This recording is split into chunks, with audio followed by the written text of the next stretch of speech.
Este programa es una producción de Morgat. Suscríbete a nuestro canal y síguenos en todas nuestras redes sociales. Hace 15 años estuve por primera vez de pie en el púlpito del tabernáculo en calidad de nuevo 70. Tenía 48 años y el cabello oscuro y abundante. Creí saber lo que significaba sentirse inadecuado. Al final de los 5 minutos de mi discurso, mi camisa estaba empapada de sudor. Fue una prueba dura para mí. Hoy, al considerarlo, sin embargo, aquello se me hace una experiencia relativamente agradable.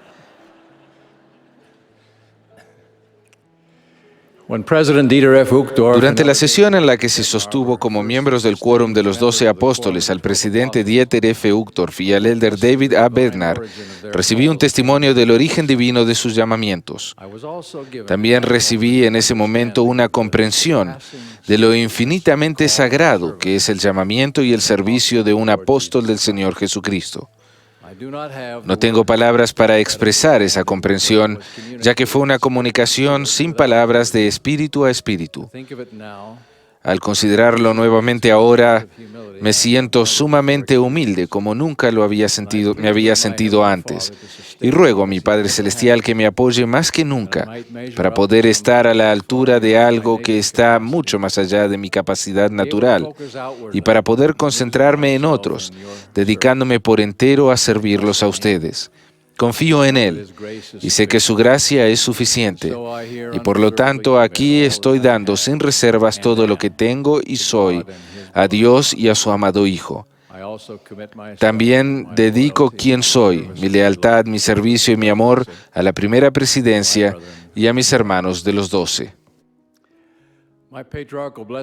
En mi bendición patriarcal, que a los 13 años recibí de un abuelo amado, se encuentra esta afirmación. Tu Padre Celestial te ha enviado en esta última y gloriosa dispensación para que pudieras nacer bajo el nuevo y sempiterno convenio de padres buenos y rectos. Con profundo agradecimiento, reconozco que esa ha sido una bendición fundamentalmente extraordinaria en mi vida. Rindo homenaje a mis padres y con amor reconozco la deuda que tengo con ellos, con sus padres y con las generaciones anteriores. Poco después de recibir mi llamamiento como 70, tuve la oportunidad de estar junto a la tumba de uno de esos antepasados que murió antes de que yo naciera. Al pensar en los sacrificios que él y su familia efectuaron al haber aceptado el Evangelio restaurado de Jesucristo, un sentimiento de gratitud llenó mi corazón y brotó en mí la determinación de honrar su sacrificio y el de aquellos que llegaron después, mediante una vida virtuosa y siendo fiel a Dios y a los convenios del Evangelio. Entre esas bendiciones incluyo a mis queridos hermanos y a sus esposas que se encuentran hoy presentes. Mi esposa y yo tenemos 4 hijos y una hija, todos ellos casados con excelentes cónyuges, o en el caso de nuestro hijo menor, que pronto se va a casar con una amorosa jovencita. Los amamos y también a nuestros nietos, y agradecemos la forma que bendicen nuestra vida al permanecer fieles al Salvador y a su Evangelio. Por encima de ellos se encuentra mi esposa Katy, la creadora de nuestro hogar, la luz de mi vida, una compañera firme y sabia, llena de intuición espiritual, buen humor, buena voluntad y caridad. La amo más de lo que las palabras pueden expresar y espero poder demostrárselo más convincentemente en los días y años venideros. De joven tuve la bendición de prestar servicio misional en Argentina, bajo la tutela de 2 excepcionales presidentes de misión, Ronald V. Stone y Richard G. Scott, y sus esposas, Patricia y Janine. Agradezco a Dios la influencia perdurable que dejaron en mí. Después de graduarme de la Facultad de Derecho, Katy, nuestros hijos y yo vivimos primero en Maryland, luego en Tennessee, Virginia, Carolina del Norte y ahora en Utah. Pasamos 3 años hermosos en México. Y en todos esos lugares hemos sido bendecidos con amigos muy queridos dentro y fuera de la iglesia que nos quisieron, nos enseñaron y nos brindaron su amistad tanto a nosotros como a nuestros hijos, y que siguen haciéndolo. Aprovecho la oportunidad para expresar públicamente mi gratitud a todos ellos. Mi amor y mi estima por mis hermanos de los 70 y del obispado presidente no tiene límites. Me alegra saber que mi servicio me mantendrá cerca de ellos y que con frecuencia tendremos la oportunidad de servir juntos. Las revelaciones que se recibieron en nuestra época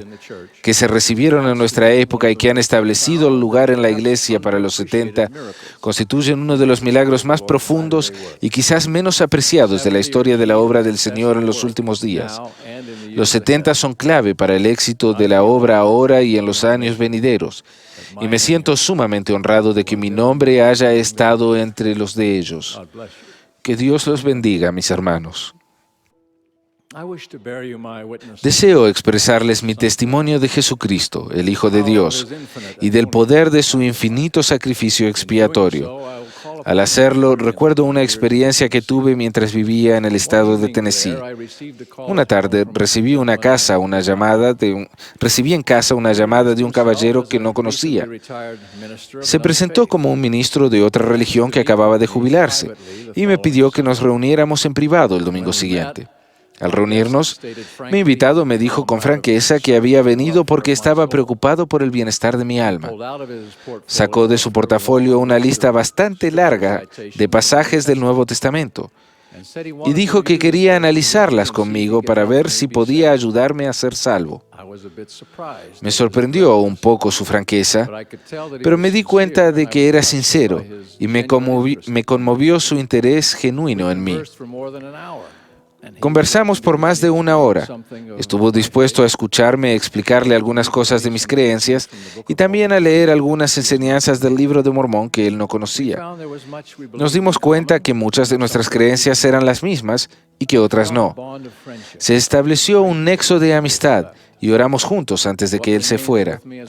Lo que aún recuerdo es nuestra conversación sobre nacer de nuevo. El renacimiento espiritual es algo de lo cual el elder Russell M. Nelson habló con mucha elocuencia ayer. Y es cuando el renacimiento espiritual ocurre a través de Jesucristo que tengo contexto para mi testimonio de Él.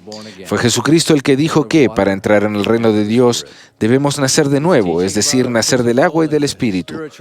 Sus enseñanzas en cuanto al bautismo físico y espiritual nos ayudan a comprender que se necesitan tanto nuestros hechos como la intervención del poder divino para ese renacer transformador, para cambiar del hombre natural al santo. Pablo describe el nacer de nuevo con una expresión sencilla, de modo que si alguno está en Cristo, nueva criatura es. Consideren dos ejemplos del Libro de Mormón. Más o menos un siglo antes del nacimiento de Cristo, el rey Benjamín enseñó a su pueblo de la venida del Salvador y de su expiación. El Espíritu del Señor efectuó un cambio tan grande en las personas que no tenían más disposición a obrar mal, sino a hacer lo bueno continuamente.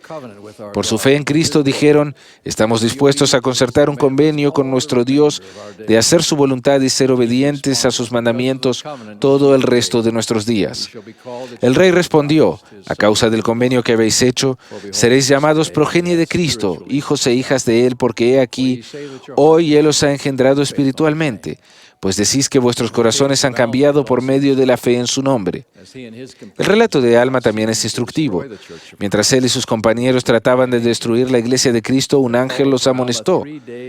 Después de eso, Alma pasó 3 días y 3 noches que él describió como un tormento eterno. Dijo, sí, me acordaba de todos mis pecados e iniquidades, por causa de los cuales yo era atormentado con las penas del infierno. Finalmente, al arrepentirse casi hasta la muerte, como él lo expresó, vino a su mente el dulce mensaje de Jesucristo y de su expiación. Alma rogó, oh Jesús, Hijo de Dios, ten misericordia de mí, que estoy en la hiel de la amargura y ceñido con las eternas cadenas de la muerte. Fue perdonado y públicamente confesó, me he arrepentido de mis pecados, y el Señor me ha redimido, he aquí he nacido del Espíritu. Y el Señor me dijo, no te maravilles de que todo el género humano, sí, hombres y mujeres, toda nación, tribu, lengua y pueblo, deban nacer otra vez, sí, nacer de Dios, ser cambiados de su estado carnal y caído a un estado de rectitud, siendo redimidos por Dios, convirtiéndose en sus hijos e hijas, y así llegan a ser nuevas criaturas. Al reflexionar sobre esos ejemplos y otros pasajes de las Escrituras, es claro que nacer de nuevo espiritualmente comienza con la fe en Jesucristo, por cuya gracia cambiamos. Más específicamente, es la fe en Cristo como el expiador, el redentor, que limpia del pecado y santifica. Cuando esa fe verdadera se arraiga en una persona, inevitablemente conduce al arrepentimiento. Amulek enseñó que el sacrificio del Salvador trae la salvación a cuantos crean en su nombre, ya que ese es el propósito de este último sacrificio, poner en efecto las entrañas de misericordia, que sobrepujan a la justicia y proveen a los hombres la manera de tener fe para arrepentimiento. Sin embargo, para ser completo, el arrepentimiento exige un convenio de obediencia. Tal es el convenio que pronunció el pueblo de Benjamín, el de hacer la voluntad de Dios y ser obedientes a sus mandamientos. Tal es el convenio que se manifiesta mediante el bautismo en el agua, que a veces se menciona en las Escrituras como el bautismo de arrepentimiento o bautismo para arrepentimiento, ya que es el paso final, la piedra angular de nuestro arrepentimiento. Entonces, se nos promete que el Señor nos bautiza con fuego y con el Espíritu Santo.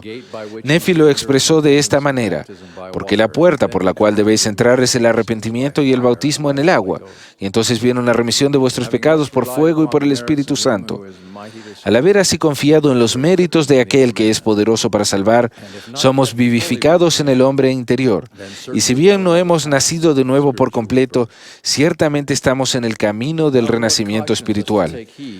Ahora bien, el Señor nos advierte que prestemos atención, porque existe la posibilidad de que el hombre caiga de la gracia, incluso los que son santificados. Como lo aconsejó Nefi, por tanto debéis seguir adelante con firmeza en Cristo, teniendo un fulgor perfecto de esperanza y amor por Dios y por todos los hombres.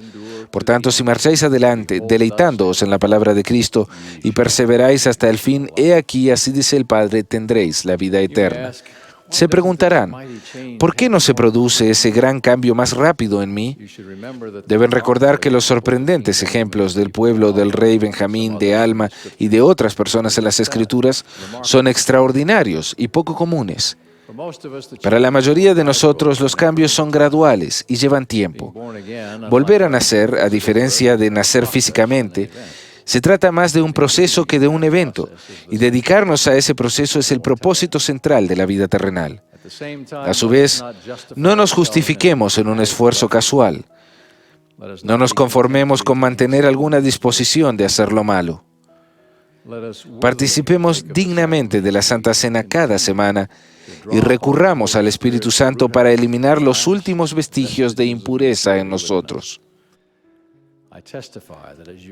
Testifico que conforme sigan en el sendero de nacer de nuevo espiritualmente, la gracia expiatoria de Jesucristo borrará los pecados y las manchas de estos pecados.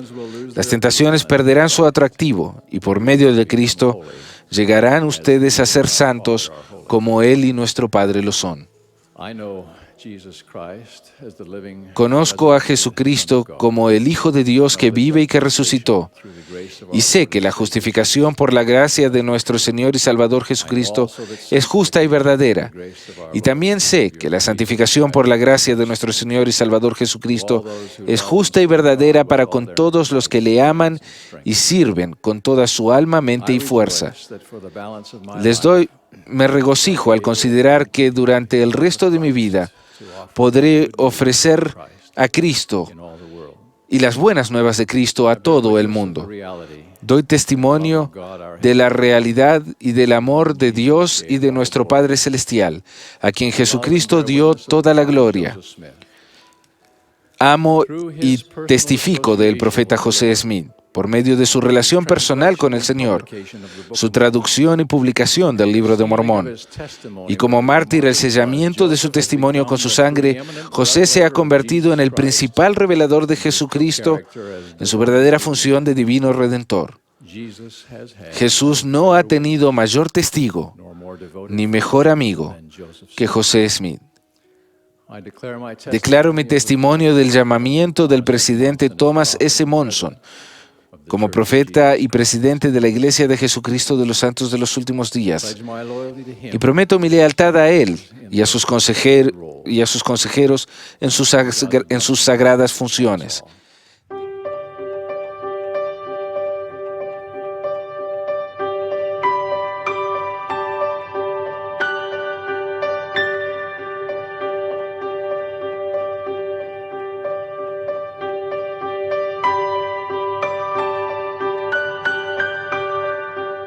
Este programa es una producción de Morgat. Suscríbete a nuestro canal y síguenos en todas nuestras redes sociales.